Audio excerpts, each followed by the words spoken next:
नमस्ते दोस्तों, स्वागत है आपका एक और वीडियो में। तो ये वीडियो है rich dad poor dad part 5। अगर आपने बाकी के 4 पार्ट नहीं देखे तो मैं उसका लिंक ऊपर आई बटन में दे दूंगा, आप वहां से जाके देख सकते हैं।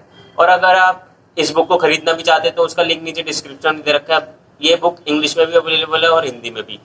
ये हिंदी में इसलिए अवेलेबल है क्योंकि हम इंडियन से हमें हिंदी ज़्यादा अच्छी तरह आती है, तो हम अपने आप को लिमिट नहीं करना चाहिए, इसलिए बुक का हिंदी पार्ट भी बना हुआ है। तो अगर आपको ये बुक हिंदी में भी खरीदनी है तो उसका लिंक भी नीचे डिस्क्रिप्शन में, आप उसको ऑनलाइन बाय कर सकते हैं। तो चलिए इस वीडियो को शुरू करते हैं। तो पिछले पार्ट में हमने इसके डिस्कस करे थे 30 से लेकर 40 पॉइंट तक। इस बार हम डिस्कस करेंगे इसके 40 से लेकर 50 पॉइंट तक। तो चलिए इस वीडियो को शुरू करते हैं। पहला point, job is an acronym for just over broke. Acronym का मतलब होता है जिस वर्ड का कोई शॉर्ट फॉर्म हो।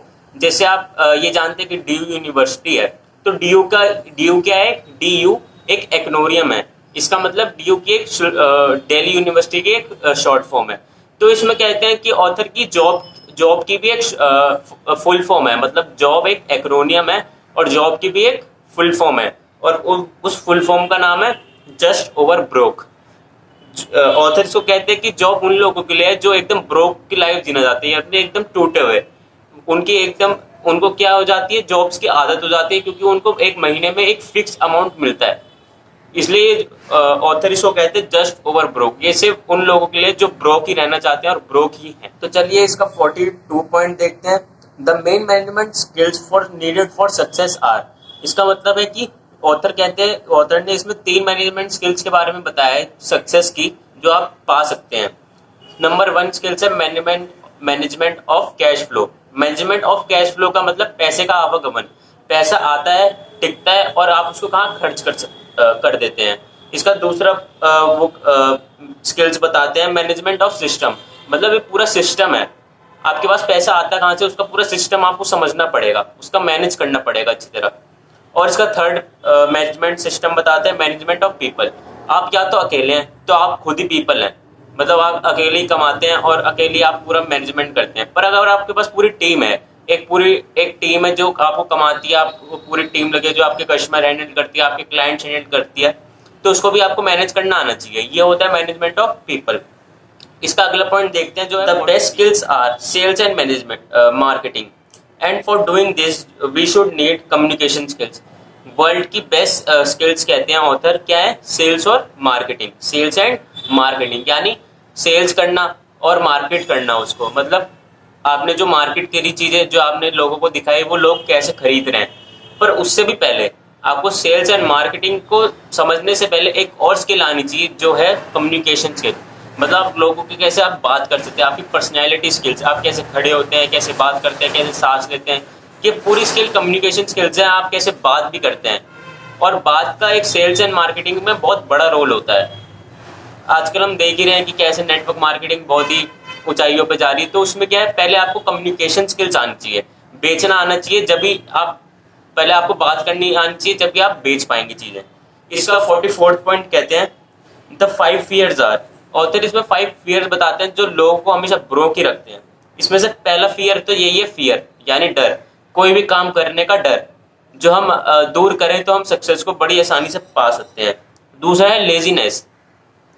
ये लेजीनेस क्या है, आपको पता ही है, कंफर्ट जोन में रहना सबसे बड़ी क्या है, लेजीनेस। सोफे पे पड़े हैं, कुछ काम नहीं कर रहे और हमेशा बहाने बना रहे हैं, तो वो क्या है, एक तरह की लेजीनेस है। आप उसको दूर करेंगे तो आप सक्सेस को पा सकते हैं। इसका चौथा है कि बैड हैबिट्स। बैड हैबिट्स जैसे स्मोकिंग, ज्यादा बात बनाना, बड़ी बड़ी हाँकना, ये क्या है, बैड हैबिट्स हैं। नाखून खाना, ये सब क्या है, एक बैड हैबिट्स हैं जो आपको कभी भी सक्सेसफुल होने नहीं देंगी। कोई भी बैड हैबिट्स हो सकती है जो आपको अपने काम करने में, आपको सक्सेसफुल होने में रोकती है, वो आप कह सकते हैं कि आपकी बैड हैबिट है वो। तो इसका आप पांचवा कह सकते हैं जो फियर है, एरोगेंस। एरोगेंस मतलब घमंड, कोई भी काम करने का घमंड। हाँ, मानता हूँ कि आप में थोड़ा घमंड होना चाहिए, थोड़ा एटीट्यूड होना चाहिए, पर इतना भी नहीं कि वो आपको काम को दबाने लग जाए, वो आपको कभी सक्सेसफुल होने नहीं देगा। 45 पॉइंट आता है 45th। For most people the reason they don't win financially is because the pain of losing money is far greater than the joy of being rich. तो लोगों को एक बहुत बड़ी चीज है जो अमीर बनने से रोक देती है, वो है पैसे खोने का दिक्कत। लूज पेन मतलब पेन ऑफ लूजिंग मनी, इसका मतलब है कि पैसे खोने का डर। मतलब अगर आपको रिच बनना है तो आपको ये होगा कि आपको सक्सेसफुल होना है। रिच मतलब आप सक्सेस से आप इसको कंपेयर कर सकते हैं। पर अगर आपको सक्सेस चाहिए तो आपको उसके लिए फेल होना पड़ेगा। पर आपको अगर पैसे चाहिए तो आपको उसके लिए क्या करने का, उसका फेलियर क्या है, पैसे लूज करना। यानी अगर आप पैसे लूज जब तक नहीं करेंगे आप कभी अमीर नहीं बन सकते, ये इसका पॉइंट है। तो लोगों को ये डर सबसे ज्यादा समझाता है कि पेन ऑफ लूजिंग मनी, जबकि उनको इस बात की खुशी नहीं होती कि रिच बनने में कितनी खुशी है। मतलब उनके रिच होने की खुशी इतनी नहीं है जितनी पैसे खोने का गम है। इसका 46 पॉइंट है कि पे yourself first in any condition. इसका मतलब यह है कि अपने आप को सबसे पहले दो, चाहे कोई भी कंडीशन हो। इसका मतलब यह है कि अगर आप कोई पैसे कमाते हो तो उसको पहले अपने पास रखो, फिर आगे कहीं दो। इसका मतलब यह है, चाहे वो कोई भी चीज हो, अगर वो आपने करी है वो चीज तो अपने आप को सबसे पहले दो और दूसरों की चिंता मत करो। हाँ, ये तो जरूरी है कि आपको दूसरों की चिंता करनी चाहिए, वो तो अच्छी बात है, पर अपने से बाहर रहे हैं। इसमें होता है, इसका 47 पॉइंट है, motivation is excellent for quitting laziness and bad habits. मतलब मोटिवेशन जो आपको अलग अलग मोटिवेशनल स्पीकर आपको मोटिवेट करते हैं, वो बड़ी एक्सीलेंट चीज है, वो बड़ी इंपॉर्टेंट चीज है। क्यों? अपने आपके लेजीनेस को और बैड हैबिट्स को छुड़वाने के लिए। यानी मोटिवेशन एक ऐसी चीज है जो आपको अपनी लेजीनेस को और बैड हैबिट्स को छुड़वाने में मदद करेगी। इसमें ऑथर कहते हैं, जो है हमारा 48 point, there is gold everywhere, most people are not train to see it. मतलब यहाँ दुनिया, गोल्ड का मतलब पैसा को कह रहे हैं इसमें ऑथर, कि दुनिया में गोल्ड बहुत है, दुनिया में पैसा बहुत है, पर उसको देखने का नजरिया होना चाहिए कि आप कैसे उसको देखते हैं और कैसे उसको लेने की कोशिश कर सकते हैं। गलत तरीके से नहीं, पर अगर आप सही तरीका भी अपनाए तो आप काफी अमीर बन सकते हैं, काफी हद तक।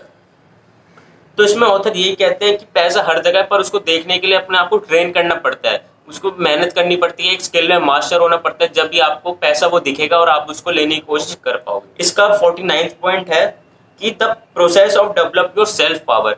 मतलब सेल्फ पावर कहते हैं इसमें कि सेल्फ पावर होना बहुत जरूरी है। तो उसका एक बहुत इंपॉर्टेंट पॉइंट कहते हैं, मैंने आपके लिए 10 पॉइंट कहे थे ऑथर ने, पर मैं आपको एक उसमें से सिर्फ एक पॉइंट बता रहा हूँ जो बहुत इंपॉर्टेंट है। You are what you eat, in other words you become what you study. इसका मतलब यह है कि आप वही बनते हैं जो आप खाते हैं। आप वेजिटेरियन है तो बहुत अच्छी बात है, आप नॉनवेज नहीं खाते, आप फास्ट फूड नहीं खाते, जो बहुत बड़ी बात है, आपको मोटापा नहीं होने देगी आपको वो चीज। तो इसमें ऑथर यही कहते हैं, इन अदर वर्ड्स, मतलब उसके परे क्या है, उसके हिसाब से ऑथर समझाना चाहते हैं, you become what you study.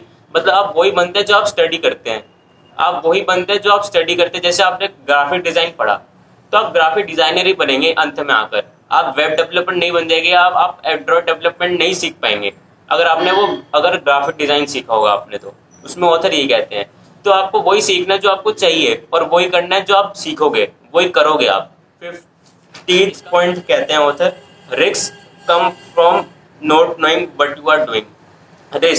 Risk वो चीज है जो आप लेते हो अगर आपको कोई चीज पता नहीं होती। मतलब रिस्क वो चीज है कि not knowing what you are doing, यानी आपको पता ही नहीं आप क्या कर रहे हो, तो वो क्या है, रिस्क है। अब लोग शेयर मार्केट को बहुत बुरा भला कहते हैं कि इसमें बहुत रिस्क है, इसमें पैसा डूबने का बहुत रिस्क है। हम मानते हो बहुत रिस्क है, पर क्यों रिस्क है वो? क्योंकि आपको वो असल में पता ही नहीं है वो बात, क्या कि आपको पता ही नहीं है कि पैसा कहाँ लगाना है, पैसा कहाँ डालना है। तो वो ऐसा होगा ही कि आपके पास होगा ही नहीं एक दिन वो चीज, आपको रिस्क है उसका, आप कभी रिस्क के चक्कर में उसको लगाओगे नहीं, आप उसको जानने की कोशिश करोगे नहीं। तो आज ये हमारे 5 पार्ट खत्म होते हैं, पर जैसा कि मैंने आपको प्रॉमिस करा था कि मैं आपको बताऊंगा कि आपकी लाइफ में कैसे इंप्लीमेंट हो सकते हैं, चाहे वो आपकी स्टूडेंट लाइफ हो, चाहे वो आपका रिलेशनशिप हो, चाहे वो आपकी बिजनेस लाइफ हो, चाहे वो आपकी जॉब लाइफ हो, आप उसको कैसे इंप्लीमेंट कर सकते हैं। ऑथर ने भी इसमें से सारी चीजें इंप्लीमेंट नहीं करी, तो ऑथर ने भी इसमें से कुछ इंप्लीमेंट करी और वो आगे इंप्लीमेंट होती गई। मतलब कि ऑथर ने इसमें से 10-15 चीजें इंप्लीमेंट करी अच्छी तरह, और बाकी से 30-35 चीज अपने आप इंप्लीमेंट होते हुए चली गई। तो मैं आपको वही बताऊंगा कि ऑथर ने कैसे इसको इंप्लीमेंट करा और आप कैसे इसको इंप्लीमेंट कर सकते हैं। तो अगर आपको ये वीडियो अच्छी लगी हो तो इस वीडियो को लाइक करें, और अगर चैनल पे पहली बार आए तो लाल कलर का बटन दबा के चैनल को सब्सक्राइब करें। मैं आपको मिलता है एक और नई वीडियो में। माय नेम इज उत्सव and thank you so much for watching.